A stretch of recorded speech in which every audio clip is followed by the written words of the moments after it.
Friends, नमस्कार। आशा करती हूँ आप लोग अच्छे होंगे और खुश भी होंगे। तो आज भी डेयर सेकेंडरी 2.0 में आप लोगों का सादा अभिनंदन है, क्योंकि आज भी रोशनी मैम फिर से लेकर आ चुकी है बीएड फर्स्ट ईयर से रिलेटेड VBA क्वेश्चन, जिसमें आप लोगों को आज बताया जाएगा drama art is an equation, यानी एजुकेशन में आप लोगों को क्या पढ़नी है, वो आप लोगों को सारी सुविधाएं यहाँ पे पढ़नी फ्री में मिल रही है। तो आज मैं आप लोगों के सामने कुछ बातें हैं प्रस्तुत करनी चाहती हूँ, जिसे आप लोगों की राय हो तो आप लोग जरूरी कमेंट बॉक्स में कराएं। आज मैं आप लोगों को बताने वाली हूँ क्या आपको मेरी क्लास अच्छी लगती है या नहीं, ये जरूरी अपनी कमेंट बॉक्स में बताइएगा, ताकि मैं चाह सकती हूँ कि मैं बीएड की क्लासेस कराने लायक हूँ या नहीं। तो मैं आप लोगों को आज पढ़ाने वाली हूँ। यहाँ पे देख सकते हो बिहार की कोई भी यूनिवर्सिटी से अगर आप बीएड कर रहे हैं और बीएड का सेशन क्या 25 से 27 होने वाला है, तो ये वीडियो आपको देखनी होगी, क्योंकि ये सेम आप लोगों के लिए ही बनी हुई है। तो आप लोगों से एक अनुरोध है कि क्लास को प्लीज लाइक कर दीजिएगा, क्लास को शेयर कर दीजिएगा, और कौन से यूनिवर्सिटी से आप लोग ये बीएड कर रहे हैं ये जरूर ही बताइएगा, क्योंकि मैं उन यूनिवर्सिटी के जो क्वेश्चन होंगे वो सॉल्व कराने में आप लोगों की मैं मदद कर दूँगी। चलिए आज मैं आप लोगों को बताने वाली हूँ कि 25 से 27 जिनका भी सेशन है उनका आज क्या है। तो EPC 2 स्टार्ट हो चुका है। EPC आप लोगों को कितने दिनों से क्लास चल रही है, तो EPC 2 में आप लोगों को क्या पढ़नी है, तो ड्रामा आर्ट इन एजुकेशन, जिसकी हम लोग हिंदी में बात कर ले तो शिक्षा में नाट्य एवं कला की बात की जा रही है। तो चलिए हम लोग क्लास 6 कर रहे हैं आज। तो क्लास 6 में आज आप लोगों को क्या पढ़नी है, तो क्लास 6 में आप लोगों को यहाँ पे बतलाई जा रही है क्वेश्चन, जो यूनिट 1 है, क्वेश्चन 1 है, यानी एक क्लास में एक ही क्वेश्चन रहने वाली है। मैं आप लोगों को बता दूँ, ज़्यादा खिचड़ी पकाने से क्या हो जाता है, वो गीला हो जाता है, इसीलिए ज़्यादा बच्चों को मैं क्वेश्चन दे दूंगी तो उसे कुछ नहीं समझ में आएगा, दिमाग के आउट एरिया से चला जाएगा। चलिए यहाँ पे शिक्षा शास्त्रीय दृष्टि से नाटक पर प्रकाश डालिए। किस प्रकार से, तो शिक्षा शास्त्रीय दृष्टि से क्या करना है, तो नाटक पे जो है प्रकाश डालनी है, जिसमें आप लोगों को सबसे महत्वपूर्ण बात कर लूँ तो यह क्या है, शिक्षा शास्त्र की बात है। तो यहाँ पे यूनिट 1 में आप लोगों को कला एवं नाट्य पढ़नी है, और आप लोगों को इंग्लिश में देख सकते हो तो क्लास आप लोगों का EPC 2 है, और आप लोगों का क्लास जो है आप लोगों का 6 होने वाली है। तो आप लोगों से एक अनुरोध है कि इस चैनल को आप लोग क्या करिएगा, आप लोग फॉलो और सब्सक्राइब कर लीजिएगा, ताकि आप लोगों को हर एक अपडेट यहाँ पे मिलती रहे। तो यहाँ पे चल सकते हो, हम लोग आगे बढ़ते हैं क्वेश्चन की ओर, ज़्यादा टाइम बर्बाद नहीं करेंगे। और क्वेश्चन की आंसर किस प्रकार से देनी है, तो आप लोगों को सबसे पहले यहाँ पे दी जा रही है क्या, परिचय दी जाएगी। नाटक के उद्देश्य मात्रों में मनोरंजन करना नहीं है, बल्कि मनोरंजन के साथ साथ लोगों को शिक्षा देना भी है, और इसका लक्ष्य समाज के मार्गदर्शन भी है, और अपनी शैलीगत रोचकता के कारण यह लोगों पर प्रभाव डालता है। क्या करता है, तो यह लोगों पे क्या करता है, प्रभाव डालता है, कि ये जो है नृत्य या जो कला है या मनोरंजन किसी को हम करें तो उस पर क्या करता है, तो लोगों को प्रभाव डालता है।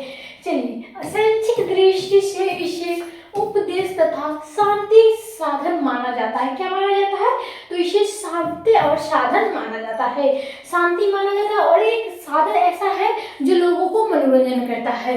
एक से के जरिए बहुत से लोग हैं आज सोशल मीडिया पर क्या करते हैं, आगे बढ़ चुके हैं। चलिए तो हम लोग बात कर रहे थे जो साहित्य एवं शाब्दिक शक्तिशाली माध्यम से संस्कृत किया गया है, और इसके द्वारा मनुष्य को अपने जीवन में क्या कर्तव्य की दिशा का निर्देश मिलता रहा, और शास्त्रों के ज्ञान और उपदेश जानते तक पहुंचाने का इसे साधन मात्र माना जाता है। अब हम क्या कहेंगे आगे, तो भरत ने यहाँ पे क्या कर ले, तो परिभाषा जान ले।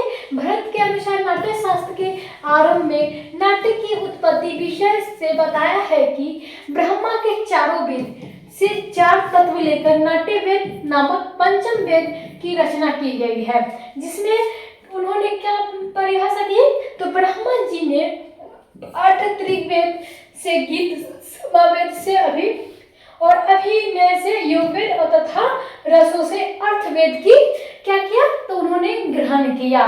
तो आप लोग पढ़ते ही हैं कि 4 वेद होते हैं, 4 वेद में त्रिवेद, सामवेद और युगवेद और अर्थवेद होते हैं, जिसमें क्या है, ब्रह्मा जी ने पाठ के जो है वो ग्रहण किए। नंदीकेश्वर ने अपने ही ग्रंथों अभिनय दर्पण में नाट्य की उत्पत्ति के विषयों में यही लिखा कि इसे चतुर्वर्ग के दायित्व बताया गया है, जिसमें क्या पढ़िए, संस्कृत में 2 लाइन यहाँ पे लिखी गई है, उसे मैं आप लोगों को बताने की कोशिश करूंगी। उससे पहले क्या करिएगा, क्लास को लाइक जरूर ही करिएगा, क्लास को लाइक करिएगा और चैनल को सब्सक्राइब कर दीजिएगा, बेल आइकन दबा लीजिएगा, क्योंकि आप लोगों को कोई भी वीडियो अपलोड होगा तो आप लोगों को नोटिफिकेशन के जरिए मिल जाएगा पता।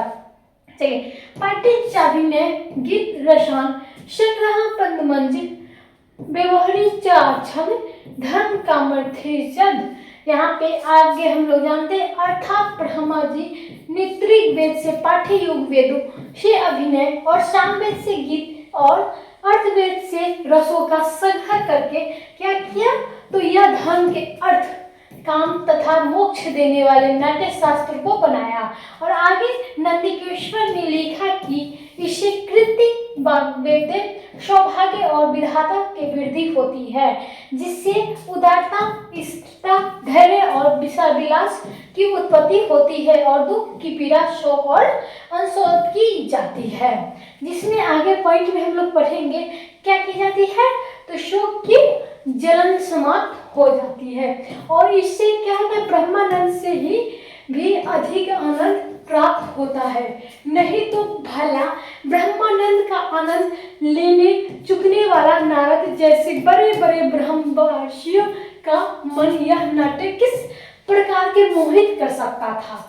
क्योंकि उपरोक्त विवरण से स्पष्ट हो जाता है कि ब्रह्मा जी ने नाट्य वेद की रचना करते समय केवल इसके ब्रह्म प्रभाव मनोरंजन आदि तक ही अपने क्या किया, तो दृष्टि की सीमित नहीं रखा, बल्कि बोले ठीक है बैठिए।